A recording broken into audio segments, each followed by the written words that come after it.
നമസ്കാരം, news at 25 സ്വാഗതം. ഇന്ന് ശ്രീകൃഷ്ണ ജയന്തി. ഗുരുവായൂർ ക്ഷേത്രത്തിൽ അഷ്ടമി രോഹിണി മഹോത്സവം തുടങ്ങി പൂജകളും ആഘോഷങ്ങളും ഘോഷയാത്രയും നാടൻ കലാരൂപങ്ങളുമായി വലിയ ആഘോഷമാണ് ക്ഷേത്രത്തിൽ ഒരുക്കിയിട്ടുള്ളത്. ശ്രീകൃഷ്ണ ജയന്തി ആശംസകൾ നേർന്ന മുഖ്യമന്ത്രി പിണറായി വിജയൻ സൽപ്രവർത്തികൾ ചെയ്ത് മുന്നോട്ടു പോവുക എന്ന തത്വചിന്തയെ അടിസ്ഥാനപ്പെടുത്തിയാണ് ഭക്തജനങ്ങൾ ശ്രീകൃഷ്ണ ജയന്തി ആഘോഷിക്കുന്നതെന്ന് അദ്ദേഹം ഫേസ്ബുക്കിൽ കുറിച്ചു. വിവാദങ്ങൾ കത്തി നിൽക്കെ നിയമസഭാ സമ്മേളനം നാളെ ആരംഭിക്കും. ലൈംഗിക ആരോപണങ്ങൾ നേരിടുന്ന പാലക്കാട് MLA രാഹുൽ മാങ്കൂട്ടത്തിൽ സഭയിലെത്തുമോ എന്നതാണ് പ്രധാന ചർച്ചാ വിഷയം. രാഹുൽ സഭയിലെത്തിയാൽ നേരത്തെ PV അൻവർ ഇരുന്ന പ്രത്യേക ബ്ലോക്കിലായിരിക്കും ഇരിപ്പിടം. കഴിഞ്ഞ ദിവസം കേസരിയിൽ വന്ന ക്രൈസ്തവ വിരുദ്ധ ലേഖനത്തിനെതിരെ AICC general secretary KC Venugopal MP രംഗത്ത്. RSSന്റെ ക്രൈസ്തവ വിരുദ്ധത ആവർത്തിക്കുന്നതാണ് ലേഖനമെന്ന് അദ്ദേഹം ആരോപിച്ചു. സംസ്ഥാനത്ത് BJP അനുകൂല Christian party National Progressive Party National People's പാർട്ടിയിൽ ലയിച്ചു. കത്തോലിക്ക കോൺഗ്രസ് നേതാവും സീറോ മലബാർ സഭാ വക്താവുമായ ചാക്കോ കാളപ്പറമ്പിലിന്റെ നേതൃത്വത്തിലായിരുന്നു ലയനം.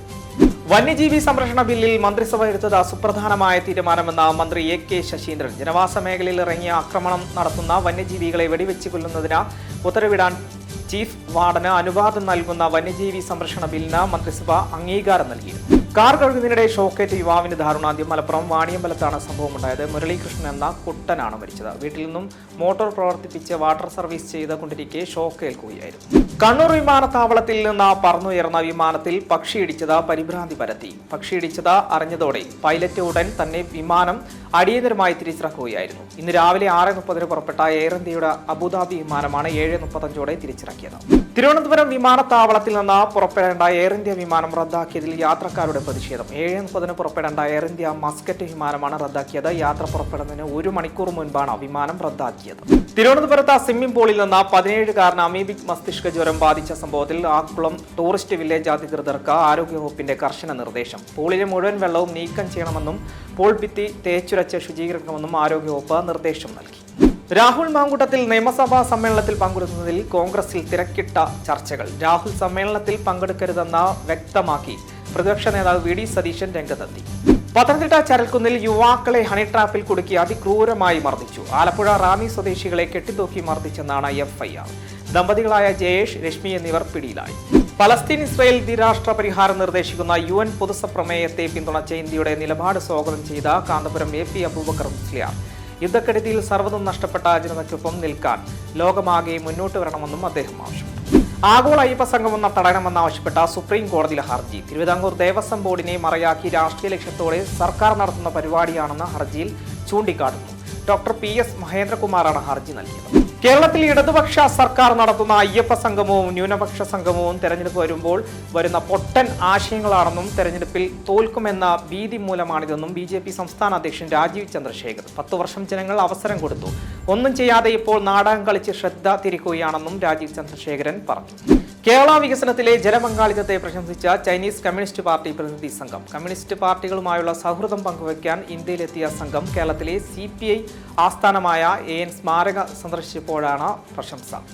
താമസിക്കാൻ മറ്റു സ്ഥലങ്ങളില്ലാത്തവരുടെ ഏക കിടപ്പാടം ബാങ്കുകളും ധനകാര്യ സ്ഥാപനങ്ങളും ജപ്തി ചെയ്യുന്നത് ഒഴിവാക്കാൻ നിയമം വരുന്നു. തിങ്കളാഴ്ച തുടങ്ങുന്ന നിയമസഭാ സമ്മേളനത്തിൽ അവതരിപ്പിക്കുന്ന കേരള ഏക കിടപ്പാടം സംരക്ഷണ ബില്ലിന്റെ കരട് മന്ത്രിസഭ അംഗീകരിച്ചു. പാർട്ടികളിലെ പോരിലും പ്രാദേശിക നേതാക്കളുടെ ആത്മഹത്യകളിലും കടുത്ത പ്രതിരോധത്തിലായിരിക്കുകയാണ് വയനാട് കോൺഗ്രസ്. കോൺഗ്രസിനുള്ളിലെ പ്രശ്നങ്ങളെ തുടർന്ന് വയനാട്ടിൽ 10 വർഷത്തിനിടെ മരിച്ചത് 5 നേതാക്കളാണ്. DCC നേതാക്കൾക്കെതിരെ ആരോപണം ഉന്നയിച്ചാണ് പലരും ജീവനൊടുക്കിയത്. T സിദ്ദീഖ് MLA ഓഫീസ് ആക്രമിച്ചു എന്ന പരാതിയിൽ കേസെടുത്ത് പോലീസ്. കണ്ടാലറിയാവുന്ന DYFI പ്രവർത്തകർക്കെതിരെയാണ് കേസ്. MLA കൽപ്പറ്റ ഓഫീസിൽ നാശം വരുത്തിയെന്ന പരാതിയിലാണ് കേസ്. പ്രിയങ്ക ഗാന്ധി MPക്കെതിരെ CPM വയനാട് ജില്ലാ സെക്രട്ടറി K റഫീഖ്. MP മണ്ഡലത്തിലുണ്ടായിട്ടും ജീവനൊടുക്കിയ ജോസ് നെല്ലടത്തിന്റെ വീട് സന്ദർശിക്കാത്തത് ഗുരുതര വീഴ്ചയാണെന്ന് അദ്ദേഹം ആരോപിച്ചു.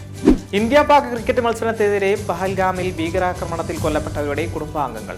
പഹൽഗാമിൽ കൊല്ലപ്പെട്ടവരോട് BCCIക്ക് എന്ത് വികാരമാണെന്നും ഇവർ ചോദിക്കുന്നു. മത്സരത്തിലൂടെ ലഭിക്കുന്ന പണം പാകിസ്ഥാൻ എങ്ങനെ ചെലവിടും തുടങ്ങിയ ചോദ്യങ്ങളും ഉന്നയിക്കുന്നുണ്ട്. വോട്ട് ചോരി ആരോപണത്തിൽ കേന്ദ്ര സർക്കാരിനെതിരെ രൂക്ഷ വിമർശനവുമായി തമിഴക വെട്രി കഴകം നേതാവ് വിജയ്. വോട്ടർ ഐഡിയിൽ വീട്ടു നമ്പർ 0 എന്ന് എഴുതിയടക്കമുള്ള തട്ടിപ്പുകൾ നമ്മൾ കണ്ടതാണല്ലോ എന്നും എത്ര മോശമായ കാര്യമാണ് അവർ ചെയ്യുന്നതെന്നും നോക്കൂ വിജയ് പറഞ്ഞു. മണിപ്പൂരിൽ സമാധാന സന്ദേശവുമായി എത്തിയ പ്രധാനമന്ത്രി നരേന്ദ്രമോദിയുടെ ഭാഗത്ത് നിന്ന് കലാപം എന്നേക്കുമായി അവസാനിപ്പിക്കാനുള്ള നടപടി ഉണ്ടായില്ലെന്ന് വിമർശനം.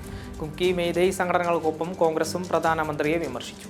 ചൈനയ്ക്ക് മേൽ 100% വരെ നികുതി ചുമത്തുമെന്ന മുന്നറിയിപ്പിലും റഷ്യൻ എണ്ണ വാങ്ങുന്നത് യൂറോപ്യൻ രാജ്യങ്ങൾ നിർത്തണമെന്നുള്ള US പ്രസിഡന്റ് ഡൊണാൾഡ് ട്രംപിന്റെ ആവശ്യത്തിന് പിന്നാലെ ട്രംപിന് മറുപടിയുമായി ചൈന. യുദ്ധങ്ങൾക്ക് ഗൂഢാലോചന നടത്തുകയോ യുദ്ധത്തിൽ പങ്കെടുക്കുകയോ ചെയ്യുന്നില്ലെന്ന് ചൈന വ്യക്തമാക്കി. ബോളിവുഡിൽ നിർമ്മാതാക്കൾ നേരിടുന്ന പ്രതിസന്ധിയെക്കുറിച്ച് തുറന്നു പറഞ്ഞ നടൻ അമീർ ഖാൻ. ഒന്നിലധികം വാനിറ്റി വാനുകൾ മുതൽ സെറ്റിൽ ലൈവ് കിച്ചണുകൾ വരെ ആവശ്യപ്പെടുന്നവരാണ് ഇപ്പോഴത്തെ അഭിനേതാക്കളെന്നും നിർമ്മാതാക്കളുടെ ചെലവ് കുതിച്ചുയരുകയാണെന്നും അമീർ ഖാൻ വ്യക്തമാക്കി. ഇതോടെ ന്യൂസ് at 25 പൂർണ്ണമാകുന്നു. നമസ്കാരം.